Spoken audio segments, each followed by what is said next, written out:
Elle n'avait aucune arme, seulement une épaisse couverture de laine, une sacoche médicale en cuir usé et le courage insensé de s'aventurer sous les feux croisés. Ce qu'Élise Ducharme accomplit ce jour-là allait résonner bien au-delà des frontières de deux nations, mais elle ignorait encore le prix qu'il lui faudrait payer. L'année 1868 marquait les plaines arides du territoire de l'Arizona d'un soleil de plomb. Élise, une infirmière de 28 ans, aguerrie par les horreurs de la guerre de sécession, était venue chercher un sens à sa vie dans l'Ouest après que les canons se furent tus. Le petit avant-poste de Fort-Saint-Jean avait accueilli ses compétences avec gratitude, bien que beaucoup se demandassent pourquoi une femme de l'Est, éduquée et respectable, avait choisi cette existence âpre et périlleuse. Élise se tenait sous le porche de la modeste clinique, essuyant une perle de sueur sur son front, le regard fixé sur un nuage de poussière qui grandissait à l'horizon. Sa robe bleue délavée, jadis élégante mais désormais purement utilitaire, aux manches retroussées, claquait autour de ses chevilles dans la brise brûlante. « Cavalier en approche !» hurla la jeune sentinelle depuis son poste d'observation. Le fort s'anima brusquement. La tension était palpable entre les colons et les tribus apaches locales. Une paix fragile tenait depuis 3 mois, mais chacun savait qu'elle pouvait se briser aussi vite qu'une branche sèche. Le commandant Guillaume Valmont, l'officier responsable du fort, s'avança dans la rue poussiéreuse. « On dirait la patrouille du lieutenant Favier qui rentre plus tôt que prévu, dit-il, son visage buriné se plissant d'inquiétude. À mesure que les cavaliers approchaient, Élise constata qu'ils cravachaient dur. Le cheval de tête portait 2 hommes. L'un d'eux était affaissé, manifestement blessé. « Tenez-vous prête !» aboya le commandant à l'intention d'Élise. « On a de la casse !» La patrouille entra dans la cour du fort dans un fracas de sabots. Les chevaux, flancs couverts d'écume, soufflaient bruyamment. Le lieutenant Favier sauta de sa monture, son uniforme souillé d'un sang qui n'était pas le sien. « Embuscade au ravin du Vautour !» rapporta-t-il sèchement. « Le soldat Perrin a pris une balle. Nous les avons repoussés, mais un guerrier apache blessé est resté derrière. Je crois que c'est le fils du chef Grand Roc. » Un murmure parcourut la foule assemblée. Le chef Grand Roc était le leader le plus influent des bandes de la région. Son fils, Aigle solitaire, était réputé pour sa bravoure et sa méfiance viscérale envers les Blancs. « Vous l'avez laissé là-bas » demanda Élise, aidant déjà le jeune soldat Perrin à descendre de cheval. « Je n'avais pas le choix, madame » répliqua Favier. « Nous étions en infériorité numérique et Perrin perdait beaucoup de sang. » Le visage du commandant Valmont s'assombrit. « Si le fils de Grand Roc meurt là-bas, mais tout espoir de paix meurt avec lui. » Élise s'activa, soutenant Perrin jusqu'à l'intérieur de la clinique. La balle avait traversé l'épaule sans toucher d'artère vitale. Tandis qu'elle nettoyait et pansait la plaie, son esprit ne cessait de revenir vers le guerrier laissé seul sur le champ de bataille. « Il est blessé gravement ?» demanda-t-elle à Perrin en nouant le bandage. Le jeune soldat grimaça. « Assez mal, touché au flanc. Ces hommes ont battu en retraite quand nos renforts sont arrivés. Il leur a ordonné de partir. J'ai compris au moins ça. » Dehors, elle entendait le commandant organiser une patrouille pour retourner au ravin. La discussion était houleuse. Certains hommes arguaient qu'il fallait abandonner l'Apache à son sort. D'autres comprenaient le désastre diplomatique qui s'ensuivrait. Élise retourna sur le porche, sa décision déjà prise. « Je viens avec vous », annonça-t-elle. Le commandant Valmont se retourna, la surprise se lisant sur ses traits. « Absolument pas, mademoiselle Ducharme, c'est trop dangereux. »« Je suis la seule ici avec une véritable formation médicale, » contra-t-elle.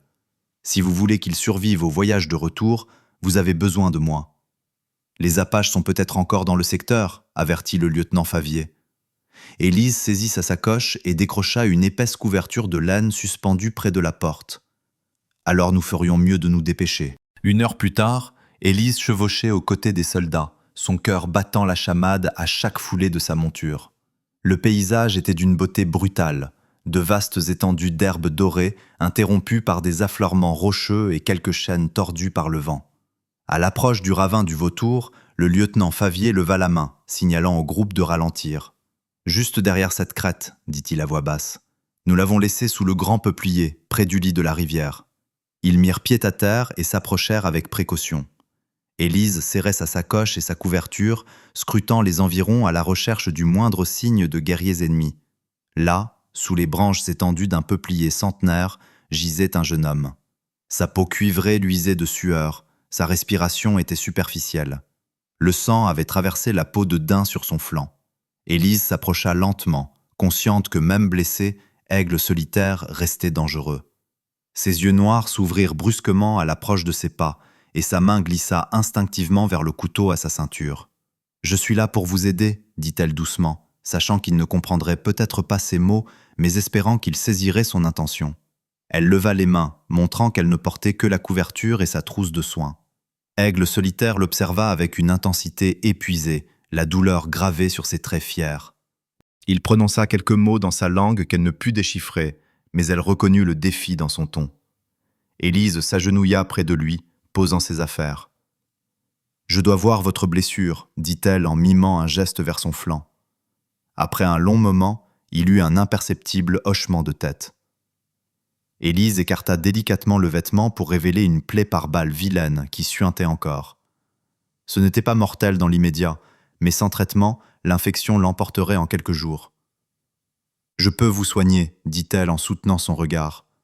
Mais vous devez me faire confiance. » Qu'il ait compris ses paroles ou simplement lu la sincérité dans ses yeux, Aigle solitaire se détendit légèrement, permettant à Élise de commencer son travail. Tandis qu'elle nettoyait et pansait la plaie, elle sentait le regard tendu des soldats au loin et l'immensité du pays sauvage autour d'eux, d'où la menace pouvait surgir à tout instant. Ce qu'elle ignorait, c'est que cette rencontre allait bouleverser non seulement sa vie, mais l'avenir de tout le territoire. En sauvant Aigle solitaire, Élise Ducharme venait de mettre le doigt dans un engrenage bien plus vaste que le sort d'un guerrier isolé sous un arbre. La nuit tombait lorsqu'ils regagnèrent Fort-Saint-Jean, le chariot cahotant sur le sol inégal. Élise était assise à l'arrière, surveillant l'état d'Aigle solitaire. Le guerrier sombrait et émergeait de l'inconscience, murmurant parfois des mots inintelligibles. La blessure avait été nettoyée du mieux possible sur le terrain, mais il avait besoin de repos et de soins constants. Les portes du fort s'ouvrirent et une foule se rassembla immédiatement. La nouvelle de leur mission s'était répandue comme une traînée de poudre, divisant les opinions. Certains colons se pressaient, curieux de voir le fils du grand chef.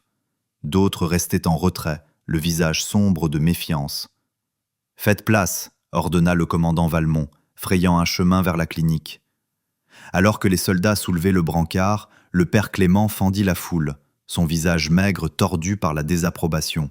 « Commandant, c'est de la folie !» protesta-t-il. « Introduire un sauvage dans notre communauté après toutes les atrocités qu'ils ont commises ? » « Ce sauvage est notre meilleur espoir de maintenir la paix, » répliqua fermement Valmont. « C'est le fils de Grand Roch. »« Raison de plus pour l'utiliser comme monnaie d'échange, » lança une voix rauque.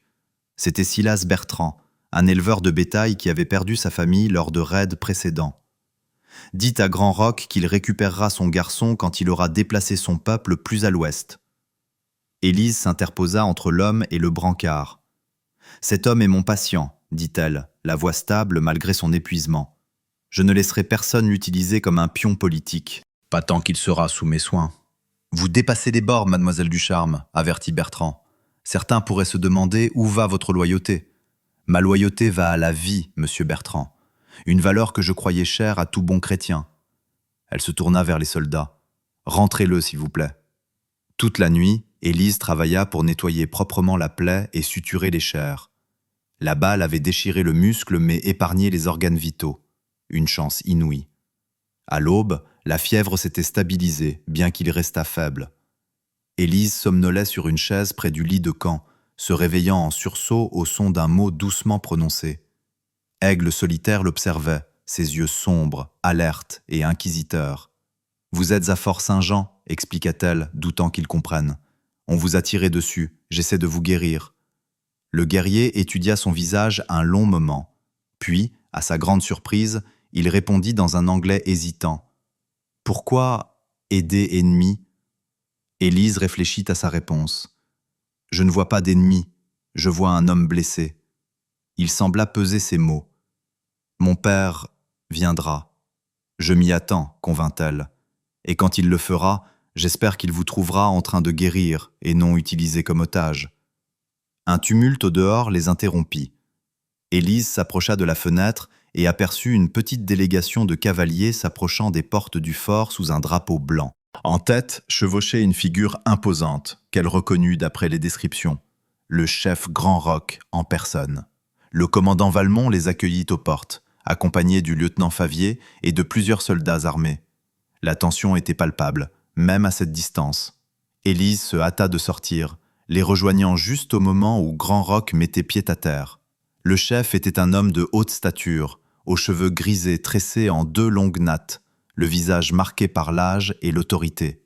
Il portait un mélange de vêtements traditionnels et d'objets échangés avec les colons, dont une veste d'officier de cavalerie jadis bleue, désormais passée au gris terne. « Je viens chercher mon fils », déclara Grand Roch dans un anglais impeccable, surprenant ceux qui ignoraient qu'il avait appris la langue lors de précédentes négociations de paix. « Votre fils est soigné », répondit le commandant Valmont.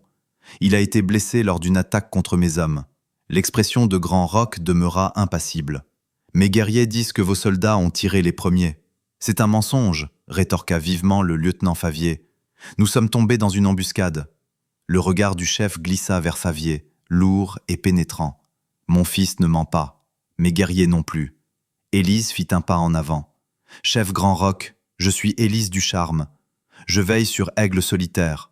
Sa blessure est sérieuse, mais pas mortelle. Avec les soins appropriés, il se rétablira complètement. » Grand Roch l'étudia avec une intensité troublante. « Vous êtes la femme qui est allée vers lui quand il est tombé, celle qui l'a couvert d'une couverture quand les autres braquaient leurs fusils. Les nouvelles voyagent vite dans la plaine. »« Oui, reconnut-elle, je suis soignante, c'est mon devoir. » Quelque chose changea dans l'attitude du chef. Non pas un adoucissement, mais un subtil changement de considération. « Je veux voir mon fils. » À l'intérieur de la clinique, Aigle Solitaire tenta de se redresser lorsque son père entra. Grand Roch s'approcha du chevet et ils échangèrent quelques mots à voix basse dans leur langue natale. Élise resta en retrait, leur laissant un peu d'intimité, tout en demeurant présente en tant que responsable de son patient. Après plusieurs minutes, Grand Roch se tourna vers la jeune femme. « Mon fils dit que vous avez les mains douces, mais l'esprit fort. Il dit que vous avez tenu tête au vôtre pour le protéger. J'ai fait ce qui était juste, » répondit-elle simplement. Le vieux chef hocha lentement la tête. « On parle de guerre, à nouveau. Beaucoup de jeunes guerriers veulent chasser tous les colons de nos territoires de chasse. Beaucoup de vos gens veulent tuer ou emprisonner tous les miens. Et que voulez-vous, chef Grand Roch ?» demanda Élise. « Je suis assez vieux pour savoir que la guerre ne remplit que les cimetières, » répondit-il. « Mais je ne peux pas l'arrêter seul. » Le commandant Valmont, qui se tenait silencieux près de la porte, s'avança. « Que proposez-vous ?»« Un conseil, » déclara Grand Roch. « Dans 7 jours, tous les chefs, tous les officiers, nous parlerons au lieu de tirer. » Il posa son regard sur Élise. « Et mon fils restera ici jusqu'à ce jour, sous sa garde, pas comme prisonnier, mais comme un pont entre nos peuples. » Le commandant parut hésitant. « Je vais devoir télégraphier au quartier général pour obtenir l'approbation. »« Faites ce que vous devez faire, » répliqua Grand Roch. « Mais souvenez-vous, les jeunes hommes des 2 camps s'impatientent. 7 jours, c'est tout ce que je peux leur imposer. » Une fois le chef et sa délégation partis, Élise se retrouva au centre d'une attention indésirable. La colonie bourdonnait de la nouvelle. Aigle Solitaire resterait à Fort-Saint-Jean jusqu'au conseil. Ce soir-là, alors qu'elle changeait les bandages de son patient, Élise remarqua qu'Aigle Solitaire l'observait avec une curiosité soutenue. « Pourquoi êtes-vous venu me chercher ?» demanda-t-il, son anglais plus fluide qu'elle ne l'avait d'abord cru. « Votre peuple est le mien. »« Pas tous, » répondit-elle. « Et la haine est un luxe que nous ne pouvons pas nous offrir ici. Soit nous trouvons un moyen de vivre ensemble, soit nous mourrons en nous entretuant. » Aigle Solitaire garda le silence un instant. « Mon père croit que vous avez une médecine, un esprit particulier. C'est pour cela qu'il vous fait confiance avec moi. » Élise sourit légèrement. « J'ai juste une formation médicale, il n'y a rien de mystique là-dedans. »« Peut-être, dit-il. Mais courir sous le feu croisé avec rien qu'une couverture pour sauver un guerrier ennemi, cela demande une autre sorte de médecine, une dont nous avons tous 2 besoin. » Alors qu'Élise terminait son travail, elle se demanda s'il n'avait pas raison. Peut-être que le courage et la compassion étaient des remèdes à part entière, désespérément rares des 2 côtés de ce conflit.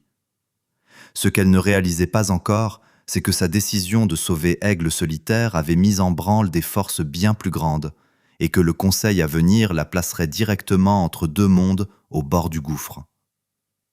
4 jours s'étaient écoulés depuis la visite du chef Grand Roc, et la tension à Fort-Saint-Jean montait d'heure en heure. La présence d'aigles solitaires divisait la colonie. Certains le voyaient comme une voie vers la paix, d'autres comme un ennemi dangereux dans leurs murs. Élise se retrouvait prise entre deux feux, défendant son patient tout en essayant de maintenir la confiance de la communauté. Ce matin-là, en examinant la blessure, elle fut satisfaite des progrès. La cicatrisation était propre et les forces du jeune homme revenaient. « Vous êtes habile ?» observa-t-il en la regardant faire. « J'ai appris pendant la guerre, répondit-elle en fixant le pansement frais. Trop de pratique avec trop de blessés. Aigle solitaire hocha la tête. Mon peuple connaît aussi la guerre. Trop de morts, trop de chants de deuil. Élise s'assit, l'étudiant du regard. Ces derniers jours, un lien inattendu s'était tissé entre eux. Aigle solitaire était intelligent et observateur, avide d'améliorer son anglais en conversant avec elle. « Le conseil de votre père est dans 3 jours, dit-elle. Pensez-vous qu'il réussira ?» Une ombre passa sur le visage du guerrier. « Certains chefs ne viendront pas. Ils disent que les paroles sont inutiles, que les promesses de l'homme blanc sont comme le vent. Et vous, que croyez-vous ? » Je croyais comme eux, admit-il, jusqu'à ce qu'une femme blanche court sur le champ de bataille pour me sauver. Leur conversation fut interrompue par un coup sec à la porte de la clinique. Le lieutenant Favier entra, le visage sombre. « Mademoiselle Ducharme, le commandant veut vous voir immédiatement. » Dans le bureau du commandant, Élise trouva non seulement Valmont, mais aussi Silas Bertrand et plusieurs autres colons influents. Leur visage annonçait de mauvaises nouvelles avant même qu'un mot ne fût prononcé. « Il y a eu un incident, commença le commandant Valmont d'une voix lourde. La ferme des Hébert a été attaquée cette nuit. Jean et son fils aîné ont été tués. Le bétail a été volé. » Élise sentit son estomac se nouer. « Ce sont les tribus, les traces le prouvent, trancha Bertrand. Et maintenant, vous voulez nous faire croire que Grand Roc veut la paix ? Pendant que nous hébergeons son fils, ces guerriers massacrent nos familles. Nous ne savons pas si c'était la bande de Grand Roc, tempéra le commandant. Peu importe la bande, Bertrand frappa du poing sur le bureau. Ce sont tous les mêmes sauvages qui ne comprennent qu'un seul langage, la force. Élise secoua la tête. La violence n'engendrera que plus de violence. Le conseil est une mascarade, l'interrompit Bertrand. Et ce guerrier blessé est notre seul levier. Je dis qu'on renvoie à Grand Roc la tête de son fils en réponse à cet outrage. Ça suffit, Valmont se leva brusquement. Nous maintiendrons l'ordre et la loi dans cette colonie. Mademoiselle Ducharme, retournez auprès de votre patient. Lieutenant Favier, doublez la garde à la clinique. En sortant, Élise entendit les mots d'adieu de Bertrand. Le sang de la famille Hébert est sur vos mains, commandant, et sur les vôtres aussi, mademoiselle Ducharme. De retour à la clinique, Élise trouva Aigle solitaire debout, s'appuyant contre le mur. La douleur se lisait sur son visage, mais ses yeux étaient vifs. « Que s'est-il passé ?» demanda-t-il, lisant l'inquiétude sur ses traits. Élise hésita, puis décida que l'honnêteté était nécessaire. « Une famille a été tuée dans un raid cette nuit. Certains blâment votre peuple. » L'expression d'Aigle solitaire s'assombrit. « Pas les guerriers de mon père. Il a donné sa parole. » « Cela pourrait-il être une autre bande ?» demanda-t-elle. Il réfléchit. « Les Kahadi. Ils rejettent tous les pourparlers de paix. Ou peut-être les Kiowa. Ils chassent parfois sur ces terres. » Il marqua une pause, son regard se durcissant. « Ou cela pourrait être des hommes comme ce Bertrand. »« Des hommes comme Bertrand ?» répéta Élise doucement, cherchant une excuse pour sauver le conseil. Aigle solitaire hocha la tête avec gravité. « Il y a ceux qui profitent de la guerre, des deux côtés. » Cette nuit-là, Élise peina à trouver le sommeil, l'esprit assailli de crainte. La garde devant sa porte était un rappel constant de la précarité de leur situation. Si le conseil échouait ou n'avait jamais lieu, une guerre totale éclaterait dans tout le territoire. Près de l'aube, elle fut réveillée en sursaut par le bruit de chevaux en approche. Elle se précipita à la fenêtre et vit un groupe de cavaliers pénétrer dans le fort. Des uniformes de cavalerie venant de Fort-Royal. La nouvelle s'était répandue. Le colonel Barret était arrivé avec l'ordre de prendre en main la situation indienne. Sa réputation le précédait, un vétéran des guerres indiennes avec bien peu de patience pour la diplomatie. Élise vérifiait les bandages d'Aigle Solitaire lorsque le colonel Barrett pénétra dans la clinique sans prendre la peine de frapper. C'était un homme immense, à la barbe grise taillée court et aux yeux froids, qui inspectait la pièce avec une précision militaire glaçante. « C'est donc lui, le fils de Grand Roc », lâcha-t-il, en observant Aigle Solitaire comme on examinerait un loup capturé. « On m'a dit que vous jouiez les gardes malades avec lui, mademoiselle Ducharme. »« Je prodigue des soins médicaux à un blessé, » répondit Élise sans interrompre son geste. « C'est mon devoir. » Barrett eut un sourire mince. « Votre devoir est envers les vôtres, madame. Ces sauvages ont massacré des centaines de colons, femmes et enfants compris. » Aigle Solitaire soutint le regard du colonel sans ciller. « Et combien de mon peuple vos soldats ont-ils tués? Combien de villages brûlés ?»« Pas assez, apparemment, » rétorqua Barrett. Il se tourna vers Élise. « Rassemblez ses affaires. Il est transféré à Fort-Royal comme prisonnier de guerre. » Élise se redressa, le choc laissant place à une colère sourde. Il n'est pas en état de voyager sur une telle distance. Et ce n'est pas un prisonnier. Il est ici sous un accord de trêve. Cet accord est caduc depuis le massacre de la famille Hébert, trancha Barrett d'un ton dédaigneux. Nous partons à midi. Après son départ, Élise se tourna vers Aigle Solitaire, qui tentait déjà de se lever. « Vous ne pouvez pas voyager, insista-t-elle. Votre plaie va se rouvrir. »« Je n'ai pas le choix, répondit-il sombrement. Mais s'il m'emmène à Fort-Royal, il n'y aura pas de conseil. La guerre éclatera. » Élise savait qu'il disait vrai. L'arrivée du colonel Barret avait tout changé. La paix fragile que Grand Roc et le commandant Valmont tentaient de tisser s'effilochait sous ses yeux. « Je dois parler au commandant, dit-elle en se dirigeant vers la porte. Elle trouva Valmont en pleine altercation avec Barret et le lieutenant Favier au milieu de la cour d'exercice. Leur voix portait loin. « Vos ordres outrepassent vos droits, colonel, disait Valmont. Ce fort est sous mon commandement. »« Plus maintenant, répliqua Barret en produisant un document. Ordre direct de l'état-major. Je dois sécuriser le territoire par tous les moyens nécessaires suite à l'incident Hébert. Nous ne savons même pas si la bande de Grand Roc est responsable, argua Favier. Le rire de Barret fut glacial. Tous les sauvages sont responsables. Le seul bon Indien est un... Ne vous avisez pas de finir cette phrase, l'interrompit Élise, sa voix vibrant d'une autorité si inattendue que les trois hommes se tournèrent vers elle avec stupeur. Cela ne vous regarde pas, mademoiselle Ducharme, dit Barret avec mépris. Cela nous regarde tous, contra-t-elle. Si vous emmenez Aigle Solitaire à Fort-Royal, vous garantissez la guerre. Est-ce que vous voulez plus de soldats morts? Plus de colons morts? Plus de tombes? Les yeux de Barrett se plissèrent. Je veux que ces terres soient sûres pour la civilisation, madame.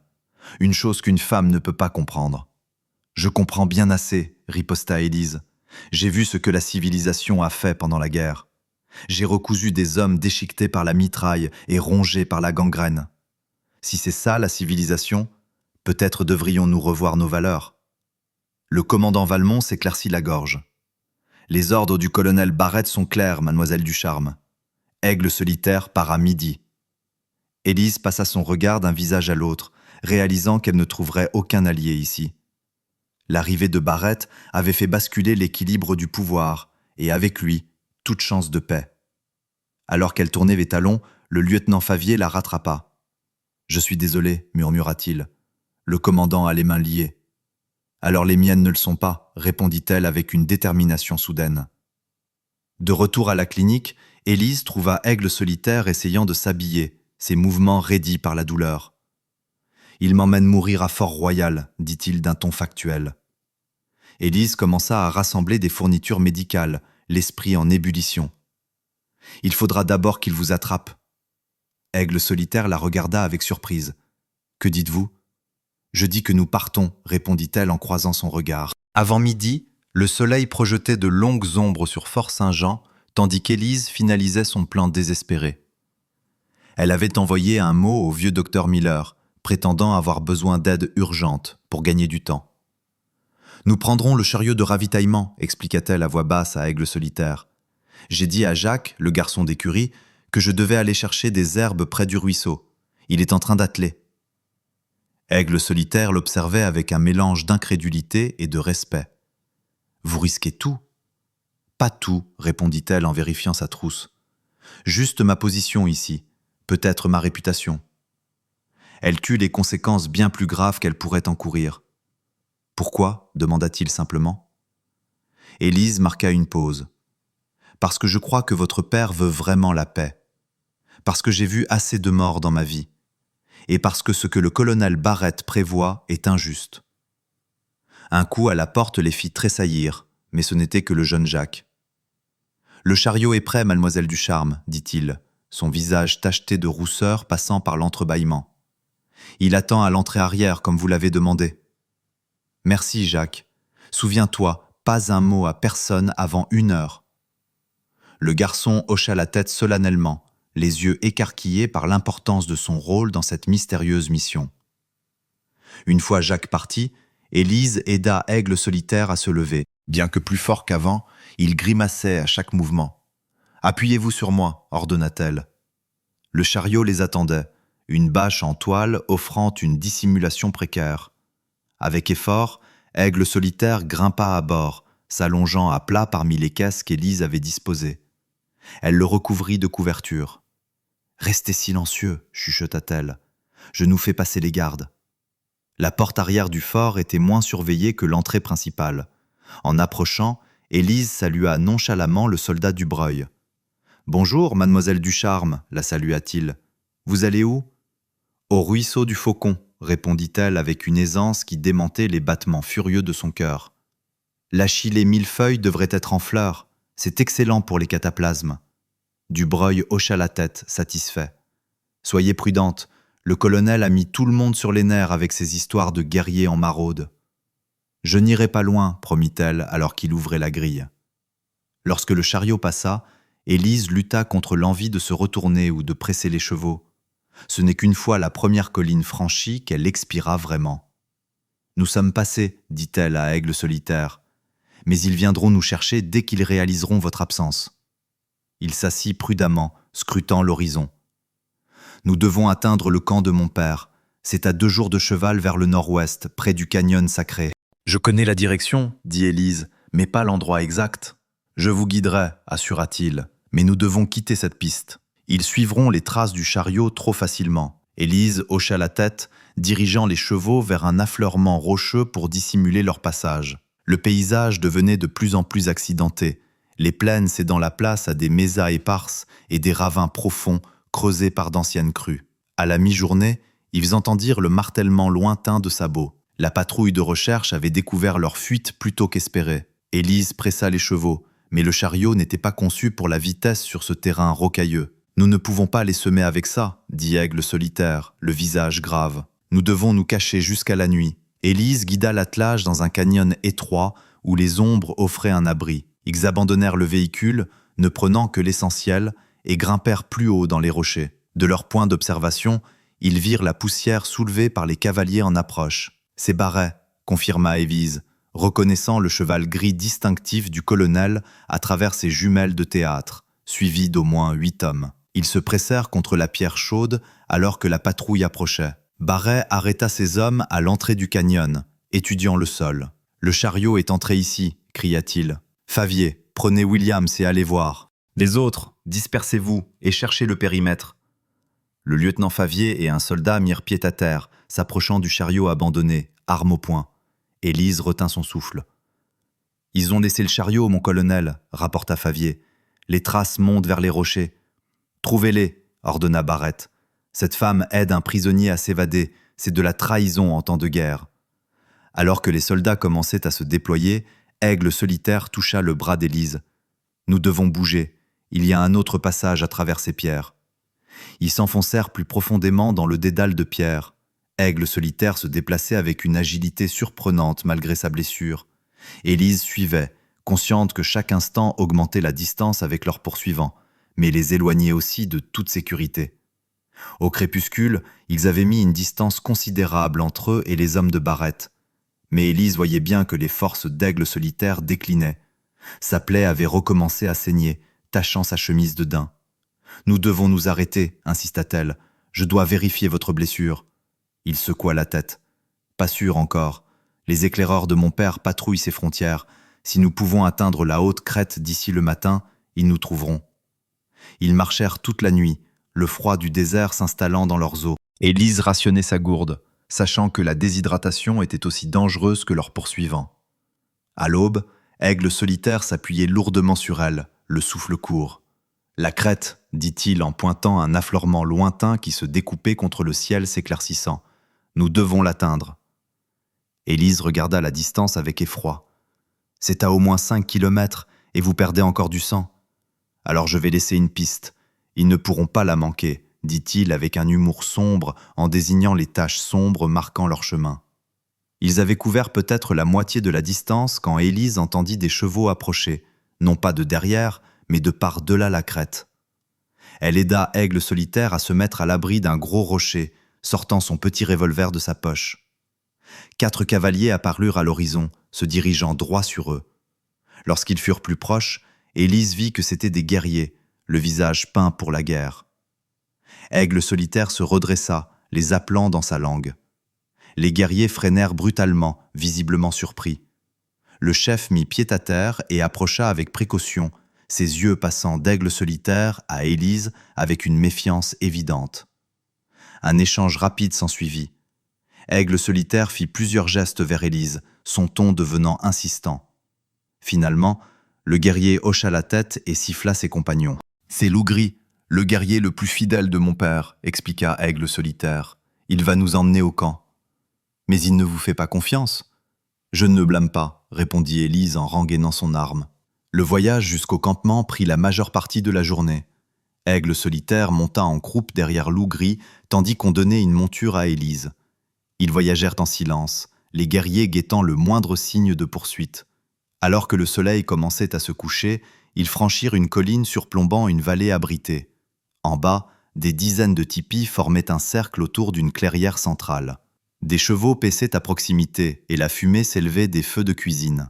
« Le camp de mon père », dit Aigle solitaire avec un soulagement évident. Leur arrivée provoqua une agitation immédiate. Les guerriers se rassemblèrent, femmes et enfants regardaient depuis des tipis, les chiens aboyaient. Au centre du camp, le chef Grand Roc émergea du plus grand tipi, son visage trahissant une rare émotion en voyant son fils. Alors qu'il mettait pied à terre, Aigle solitaire vacilla. Élise s'avança pour le soutenir, mais se trouva soudain encerclée par des guerriers méfiants, armes au clair. « Elle m'a sauvé », annonça Aigle solitaire en anglais, assez fort pour que tous entendent. 2 fois. Elle n'est pas une ennemie. Grand Roc s'approcha, étudiant Élise intensément. « Vous avez ramené mon fils à la maison, dit-il enfin. Pourquoi ? Parce que le colonel Barrett l'aurait utilisé pour déclencher une guerre, répondit-elle honnêtement. Une guerre dont personne n'a besoin. Le chef pesa ses mots, puis hocha lentement la tête. Venez, vous avez tous deux besoin de repos et de nourriture. Demain, nous parlerons de ce qui doit être fait. Cette nuit-là, après avoir soigné correctement la blessure d'Aigle solitaire et partagé un repas avec la famille de Grand Roc, Élise s'assit près d'un petit feu devant le tipi qu'on lui avait attribué. Les étoiles flamboyaient au-dessus d'elle avec une intensité qu'elle n'avait jamais vue depuis le fort, et la nuit vibrait de sons inconnus. Grand Roc la rejoignit, s'installant sur une couverture de l'autre côté du feu. « Mon fils me dit que vous avez tout laissé derrière vous pour l'amener ici. Je ne peux pas retourner là-bas, reconnut-elle. Le colonel Barrett me ferait arrêter pour trahison. Et pourtant, vous ne semblez pas avoir peur, observa le chef. Élise fixa les flammes.